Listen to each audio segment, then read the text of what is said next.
हाँ, हेलो, ध्यान दो इधर। तो chapter 4 Othello by William Shakespeare. हाँ, तो मैं बता रहा था कि you can also view a movie इन हिंदी, ओंकारा। वो अगर आप देखोगे तो most of the percentage of that movie matches with this story. और ये एब्रीज्ड फॉर्म में लिखा हुआ है जो हमारे सिलेबस में इंक्लूडेड है क्लास 11 वेस्ट बंगाल बोर्ड में। लॉन्ग टाइम अगो, बहुत समय पहले की बात है, Venice there was a rich senator. Venice जो है ना, मर्चेंट ऑफ वेनिस में आपने वेनिस का नाम सुना होगा। तो रोम में है। वेनिस एक जगह है, इमेजिन कर लो एक जगह है, ठीक है। अगर आप नहीं जानते हो, जानना जरूरी नहीं है। तो बहुत समय पहले की बात है, वेनिस में एक रिच सीनेटर रहता था। सीनेटर किसको बोलते हैं? तो सीनेट हाउस के मेंबर को सीनेटर बोलते हैं। जैसे यूं समझ लो शॉर्टकट में, एक मंत्री रहता था, बड़ा रिच था। उसका नाम था ब्रेबेंशियो। उसकी बहुत ही खूबसूरत एक बेटी थी जिसका नाम था डेस्डिमोना। उसके बारे में एक एडजेक्टिव वर्ड लगाया गया है, gentle. She was very gentle, हृदय की भी अच्छी थी।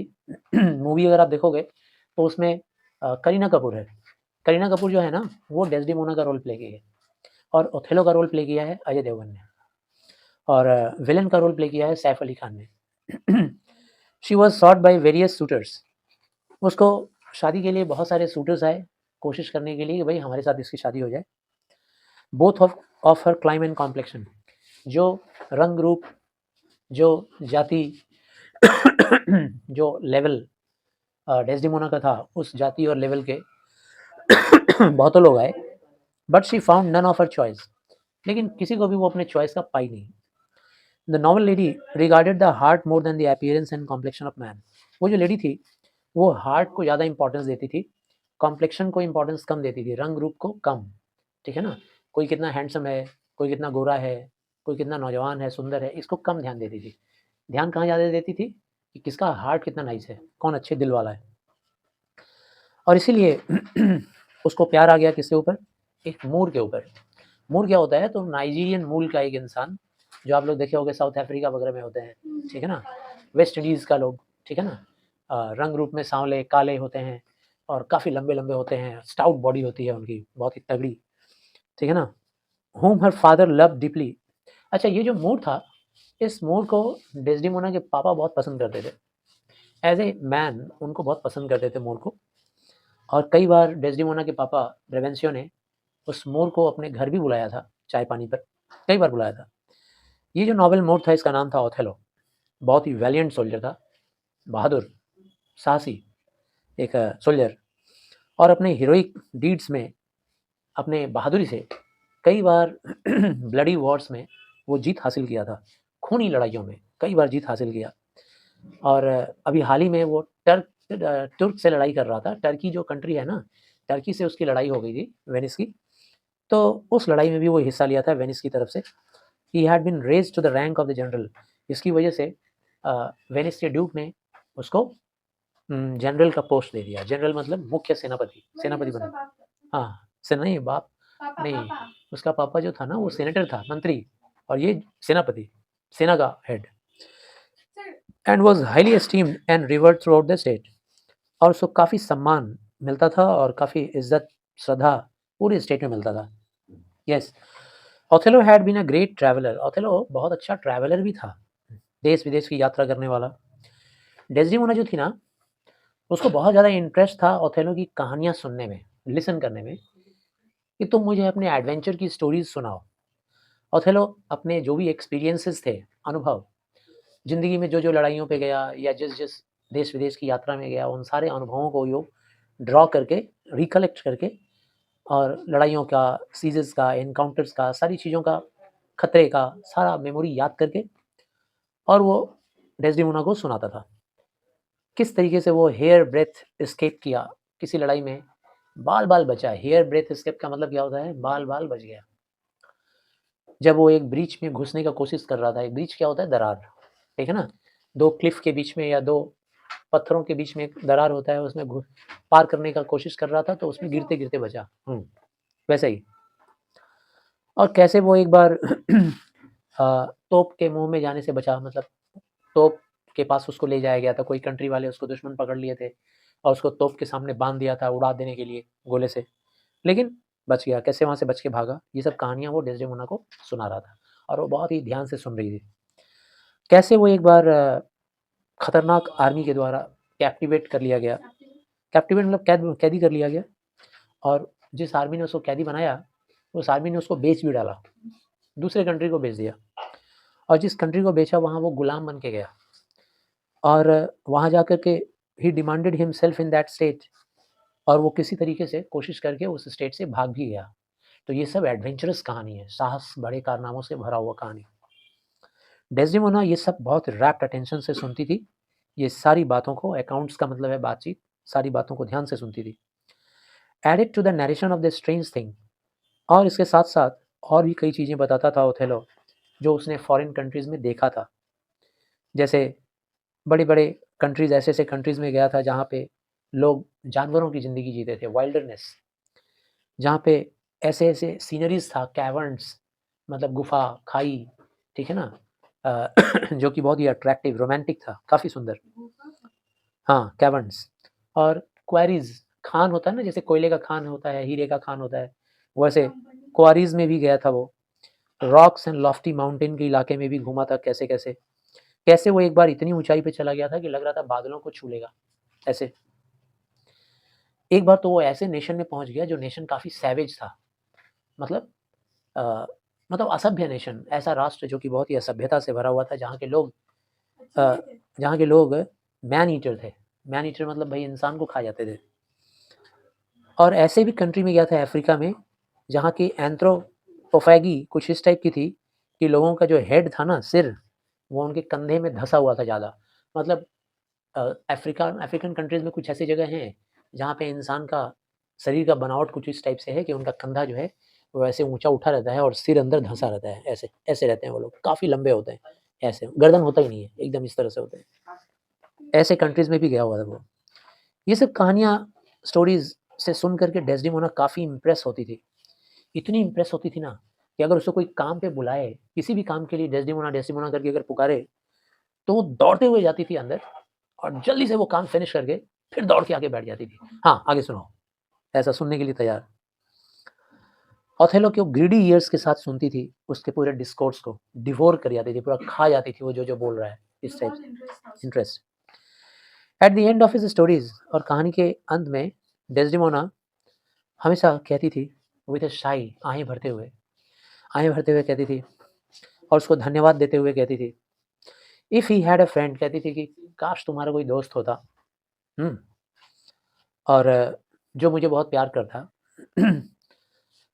And he had only to teach him, और तुम सिर्फ उसको ये सिखा देते, how to tell his stories and that would woo her, और उसको सिखा देते कि कैसे वो मुझे इम्प्रेस करता या मुझे शादी का प्रपोजल देता। अपॉन दिस हिंट, मतलब वो ये बोलना चाहती थी कि भाई मेरा इंटरेस्ट कहानी सुनने में है, साहसी कारनामा वाला कहानी, साहस भरी कहानी, वो सब तुम सुनाते ही हो, और तुम सिर्फ बहादुरी ही सुनाते हो, सिर्फ कहानियाँ ही सुनाते हो, तुम में कोई रस नहीं है, जीवन का आनंद लेने के लिए कोई ऐसा फीलिंग्स ही नहीं है, तुम्हारे अंदर रोमांस है ही नहीं है थोड़ा सा भी। तो अगर तुम में ये रोमांस होता, और तुम अगर मुझको प्रपोजल देते, या मुझको अगर इम्प्रेस करने के लिए कुछ प्रेम से हमको कहते, तो मैं तुमको एक्सेप्ट कर लेती। वो ये कहना चाह रही है, लेकिन ये बात डायरेक्टली नहीं बोल रही है, तो कैसे कह रही है घुमा के कि काश तुम्हारा कोई दोस्त होता जो मुझे ऐसी ही कहानियाँ सुनाता और हमको रोमांटिक तरीके से प्रपोजल देता, तो मैं उसको अपना लेती। इनडायरेक्टली बोल रही है कि तुम उनको ऐसा बोलो करो। अपॉन दिस हिंट, ऐसा हिंट पाने के बाद, delivered not with more frankness than modesty and blushes, Othello could not but understand. Othello जो था ना, बहुत ही ब्लशिंग नेचर का था, बहुत शर्मिला, और बहुत मॉडेस्ट, बहुत ही विनम्र विनम्र स्वभाव का। इसलिए समझ तो हो गया, उसके हिंट को समझ गया, और समझकर उसने इस बार ओपनली बोल ही दिया अपने प्रेम के बारे में कि हाँ, हम भी तुमको प्रेम करते हैं। एंड दस गेन द कॉन्सेंट, और इस तरह से उस गॉर्जियस लेडी ने अपना स्वीकृति दे दिया। कहाँ वो लड़की, इतने बड़े मंत्री की बेटी और कितनी खूबसूरत, जिसको पाने के लिए संसार का कितना बड़ा से बड़ा वीर पुरुष लोग आए, अपना कलाकारी दिखाए, बुद्धिमानी दिखाए, लेकिन कोई नहीं हासिल कर सका। वो एक मोर को हासिल हुई, उसके नाइस हार्ट की वजह से। Gorgeous lady Desdemona to marry him, और डेस्डेमोना ने ये सब स्वीकार कर लिया कि ठीक है, शादी के लिए हम तैयार हैं। उनका ये जो मैरिज था ना, वो प्राइवेटली सोलेमनाइज किया गया, प्राइवेट तरीके से, क्यों? सीक्रेट क्यों रखा गया भाई लंबे समय तक? लंबे समय तक सीक्रेट नहीं रखा पाया, थोड़े से समय तक के ही सीक्रेट रहा। क्योंकि ये सीक्रेट इसलिए रखा गया था, ब्रेबेंशियो को ये शादी मंजूर नहीं थी।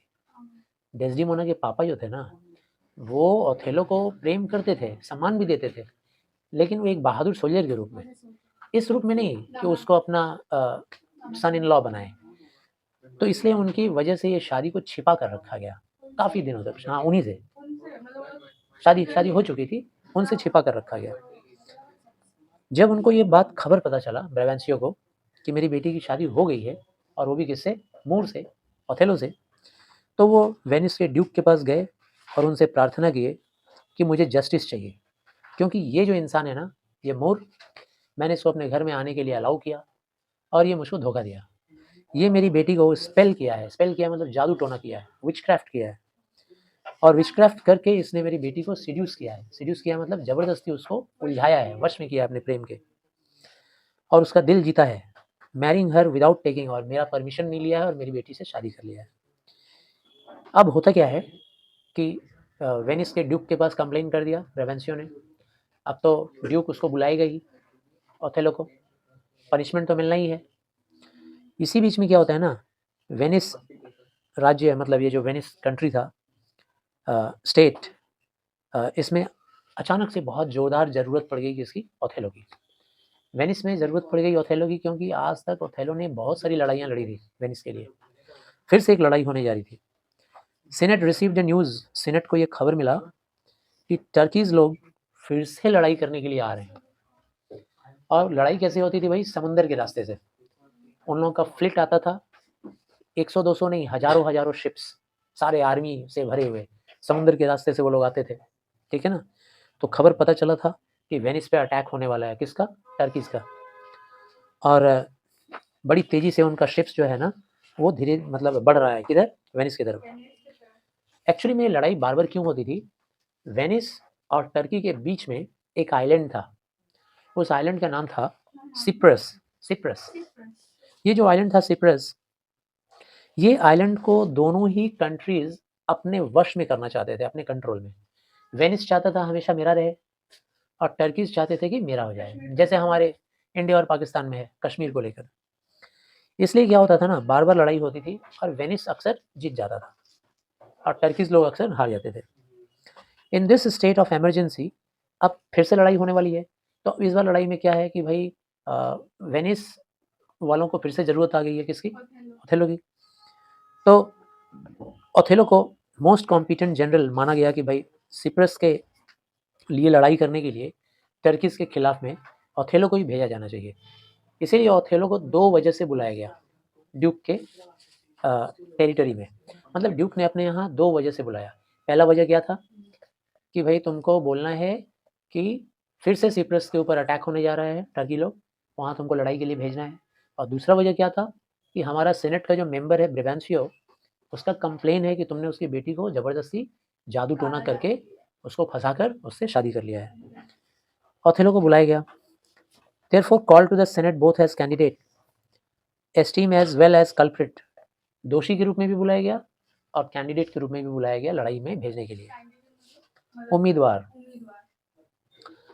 ओल्ड सेनेटर वहाँ खड़ा था, आके भाई कटघरे में खड़ा हो गया होगा। अब बूढ़ा सेनेटर ब्रेवेंशियो वॉज हर्ट। सबसे पहले बूढ़े सेनेटर ने अपनी बात रखी ड्यूक के सामने कि क्या क्या हुआ। बड़े ध्यान से उसको सारी असेंबली ने सुना, सेनेटर की असेंबली ने, एक दो नहीं थे ना वहाँ पे, बहुत सारे असेंबली के मेंबर थे, सब लोगों ने सुना। और फादर जो था बहुत इन्फ्यूरिएटेड था, ब्रेवेंशियो गुस्से में था। उसने ओथेलो को एक्यूज़ किया कि इस इंसान ने हमारी बेटी को जोर ज़बरदस्ती फंसाकर बहलाकर शादी किया है। Othello was called upon his defence. इसके बाद ओथेलो को बुलाया गया कि अब तुम भी आओ, अपने डिफेंस में बोलो। ओथेलो आया, अपनी कहानी को सुनाया, एक्चुअली में जो हुआ था। उसने ड्यूक को बताया कि कन्फेस किया कि कैसे कैसे मैंने कहानी सुनाई थी और वो कहानी से इम्प्रेस हुई थी इनकी बेटी डेस्डिमोना, और वो हमसे प्यार कर बैठी और मुझे भी उससे प्यार था, इसलिए हम लोग की शादी हुई। जब ड्यूक ने वो सारी कहानियाँ सुनी तो ड्यूक ने भी कन्फेस किया, वो भी हंसते मजाक करते हुए कन्फेस किया, अपने दिल की बात बताया। उसने कहा कि यार इस तरह से अगर कहानी तुम सुनाओगे तो मेरी बेटी अगर सुनी होती ना तो वो भी तैयार हो जाती शादी करने के लिए, ड्यूक ने बताया, राजा ने।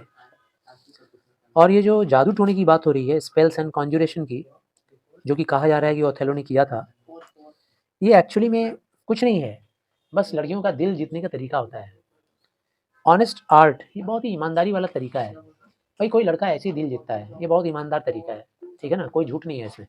हमने जो किया है उसके बारे में बताए, अब उसको पसंद आ गया, हार गई, अगर मैंने जीत लिया तो बुरा ही गया।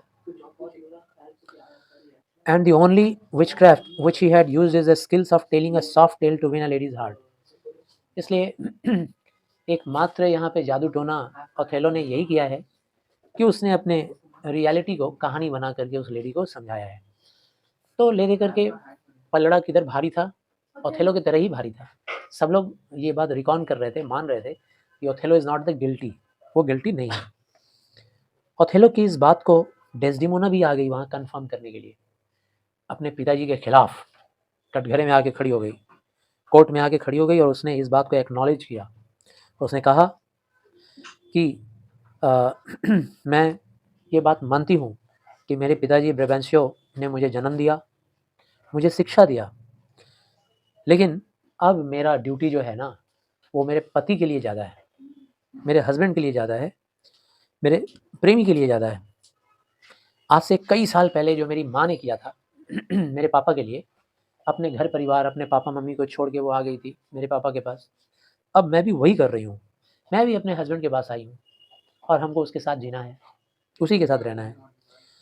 इस बात को सुनकर ब्रेवेंसियो समझ गया कि अब हम मेंटेन नहीं कर पा रहे हैं, अब हम हार रहे हैं। ब्रेवेंसियो ने नहीं चाहते हुए भी एक्सेप्ट कर लिया, लोगों के कहने पे एक्सेप्ट कर लिया मूर को अपने दामाद के रूप में। लेकिन एक बात कहा उसने, ये बात कहानी के लास्ट में भी हम एक बार रिपीट करेंगे। उसने कहा he would keep her away from him. बोला कि ठीक है, एक्सेप्ट तो कर रहा हूँ, लेकिन यही वो इंसान है जिसने मेरी बेटी को मुझसे अलग किया है। और उसने ये भी कहा भरी अदालत में, बहुत अच्छा हुआ कि मेरी 2 संतानें नहीं हैं, मेरी 2 बेटियां नहीं हैं, क्योंकि अगर 2 होती तो मुझे 2 बार ऐसा दुख झेलना पड़ता। बड़ी बेटी अगर ऐसा करती तो छोटी भी करती, तो छोटी का भी हमको दुख हम झेल नहीं पाते। Desdemona would have made him a tyrant and hang cloths on them for desertion। क्योंकि आज मैं अकेला रह गया हूँ, आज मैं पिता के रूप में अकेला हूँ, डेस्डेमोना ने मुझे असहाय बना के छोड़ दिया, अकेला हूँ मैं। उसने ओथेलो को भी ये बात बताया कि डेस्डेमोना ने जैसे मुझको डिसीव किया है ना, मुझको जैसे धोखा दिया है, वो तुमको भी धोखा दे सकती है, सावधान रहना। खैर, ये अदालत का ट्रायल ख़त्म हुआ। ओथेलो अब लड़ाई में गया सिप्रस को आज़ाद कराने के लिए या उसको कंट्रोल में लाने के लिए। As she refuse to stay with her, क्योंकि डेस्डेमोना ने रिफ्यूज़ कर दिया था कि वो अपने पापा के साथ नहीं रहेगी, तो उसको शी बोल्डली डिक्लेयर्ड, डेस्डेमोना ने कहा कि भाई जब तुम लड़ाई में जा रहे हो सिप्रस में, तो मुझे भी लेके चलो, मैं भी तुम्हारे साथ वहीं चलूँगी। I love the more to live with him. उसने कहा कि भाई मैंने तुमको प्यार किया है, तुमसे शादी किया है, तुमसे दूर रहने के लिए नहीं, तुम्हारे साथ रहने के लिए, और मैं भी तुम्हारे साथ चलूँगी। इस तरह से न्यूली मैरिड कपल निकल पड़े और दोनों पहुँच गए कहाँ, सिप्रस। लेकिन जैसे वो लोग वहाँ लैंड किए, खबर मिला क्या कि एक बहुत ही जोरदार तूफान आ गया। शेक्सपियर की कहानी में तूफान आता ही है, तुम लोग जितनी कहानी पढ़े, तो तूफान आ गया और उस तूफान की वजह से जो टर्कीज फ्लीट था ना, शिप्स का फ्लीट, वो सब या तो डूब गया या तो इधर उधर हो गया, सब बह गया, लड़ाई कैंसिल। एन आइलैंड वॉज दस सिक्योर, और इस तरह से आइलैंड सिक्योर है, कोई टेंशन नहीं है, कोई खतरा नहीं है। खैर, ओथेलो और डेस्डेमोना तो वहाँ पहुँच चुके थे, अब तो ये लोग पहुँच ही गए थे।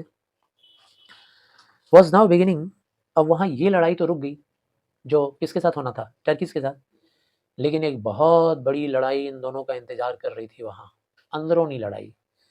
और वो लड़ाई क्या था, Desdemona proved in their nature more deadly than strangers और इनफाइडल्स। डेस्डेमोना के खिलाफ ये लड़ाई शुरू होने वाली थी, एक इतनी खतरनाक लड़ाई, जो खतरनाक लड़ाई बाहर के दुश्मन नहीं लड़ सकते हैं, नहीं लड़ेंगे, उतना खतरनाक लड़ाई अब यहाँ होने वाला है आइलैंड पे। देखो ओथेलो के बहुत सारे फ्रेंड्स थे, उन फ्रेंड्स में एक ऐसा था जिसका नाम था कैसियो। जब आप ओंकारा पिक्चर देखोगे तो उसमें विवेक ओबेरॉय है जो कैसियो का रोल प्ले कर रहा है। ये कैसियो जो था ना, ये ओथेलो का बहुत ही क्लोज फ्रेंड था, बहुत क्लोज फ्रेंड। वो फ्लोरेंशियन सोल्जर था, फ्लोरेंस का सिपाही। एमोरस, बहुत ही रसीला था, रस भरे उसके अंदाज से। प्लीजिंग नेचर, और उसका नेचर बहुत ही प्लीजेंट था। पुरुष अगर प्लीजेंट होता है तो सबसे ज़्यादा वो खतरनाक बनता है महिलाओं के लिए, ठीक है ना, वुमेन के लिए।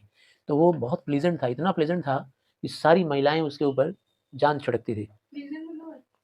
He was handsome and eloquent, काफ़ी हैंडसम था और इलोक्वेंट था, मतलब उसकी नज़रें, उसका चेहरा काफ़ी एक्सप्रेसिव थी। यूँ समझ लो, एग्जाम्पल दिया यहाँ राइटर ने, बोल रहा है कि ऐसा समझ लीजिए कि जैसे अगर कोई मैरिड आदमी अगर अपनी अगर एडवांस एज का है, मतलब थोड़ा उम्रदार है, अगर मैरिड आदमी, और उसकी बीवी अगर यंग है, अगर खूबसूरत है और यंग है, और अगर वो देख लेता था कि कैश वो आ रहा है, कैशियो आ रहा है, तो कैशियो को देखते ही वो अपनी बीवी को छिपाने लग जाता था। चलो चलो छिपो, सामने मत आना, ठीक है ना, छिपा देता था, क्योंकि भाई हम तो बुढ़े हैं और वो सामने कैशियो जो है यंग है और मेरी बीवी भी यंग है, तो उसका हार्ट खो देगी वो उसके ऊपर, इसलिए।